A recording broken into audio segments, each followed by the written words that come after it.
तुसा जिवें ही एक वड्डे दरवाजे कने सादिकगढ़ पैलेस दे विच दाखिल थींदो तां पहली नजर दे विच तुसा वाह वाह करन लग वेंदो। इंदी खूबसूरती व्हाइट हाउस कने कहीं सूरत भी घट कोई नहीं, लेकिन जिवें तुसा महल दे अंदर दाखिल थींदो तां आह आह करन लग वेंदो, जिवें कोई जिन चंबड़ गया होवे।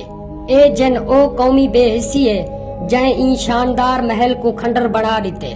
सादिकगढ़ पैलेस जिथा वक्त दे कई राजे महाराजे, बरतानवी शाही खानदान दे अफराद, वैसराय ते कई अहम सियासी शख्सियात ऐन हुण ओ गुजरे वेले दी दास्तान बन गए। जिला बहावलपुर दी तहसील अहमदपुर शर्किया कने तकरीबन 5 किलोमीटर दे फासले दे उत्ते डेरा नवाब साहब है, जेड़ा कदाही अब्बासी खानदान दा पाया तख्त हा, जैंदी हुकूमत 150 साल तक रह गई है, जैंदे विच 50 साल रियासत को बनावन दे विच लगन। जेड़े वेले ए रियासत बन गई है ते नवियां आबादियां ते वस्तियां आबाद कीतियां गईन और महल बनाए गए।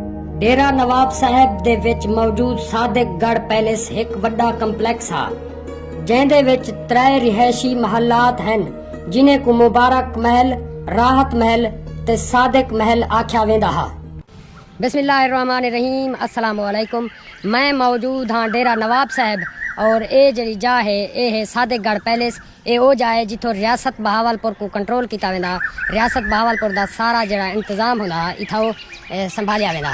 सादिकगढ़ पैलेस दे वड्डे दरवाजे दे सामने ते महल दे आदिल दे विच एक 12 दरी है, जेंदे चारे पासे फुल ही फुल हैं, जेकू तितलियां चुमदियां हैं। हुण सब कुछ खत्म थी गए, ना ओ फुल रह गए ना ओ तितलियां रह गए। थोड़ा जा अगू ते टुरो ते एक सोहना महल तोड़ा इंतजार करेंदा खड़ा होदे। ओ महल जिथा कई जमाने दे विच रौनक होंदी है, ओ महल जिथा कई जमाने दे विच लोगे दियां आवाजां आंदियां हन, हुण खामोशी है। महल दे बरामदे कने चिट्टे रंग दियां संगे मरमर दियां सीढ़ियां बालकनी दो घिन वेंदियां, जिथा एक सोहना फवारा हा। उदे अगो एक दरबार हा, जैंदी शानो शौकत दा अंदाजा वड्डे शीशे कने लाया वन सकदे, जैकू नवाब साहब खसूसी तौर ते इंग्लैंड कने मंगवाया हा।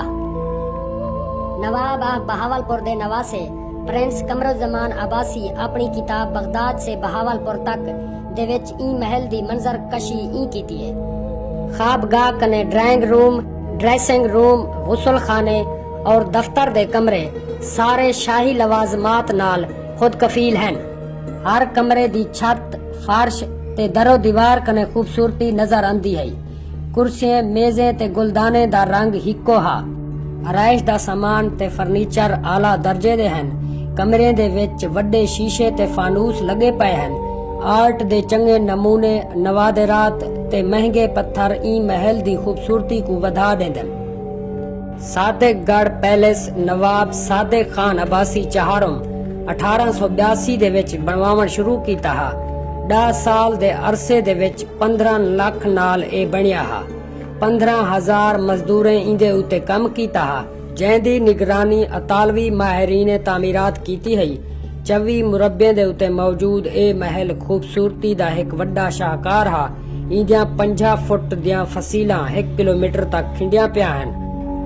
महल दे चारे पासे बरामदे हैं, तले एक तहखाना भी हा, जैंदे विच खजाना रखिया वेंदा हा। महल दे विच एक सोहनी मस्जिद भी है, जैंदियां दीवारां हुण ढह गईन। मस्जिद भी खस्ता हाली दा शिकार है। अज ई महल दे विच कोई शय नहीं बची, हर शय खत्म थी गया। हुण ए एक भूत बंगले दा मंजर पेश करेंदे। इंडिया दे विच शाही महलात ते किले को होटलें ते म्यूजियम दी शक्ल दिती वेंदी है।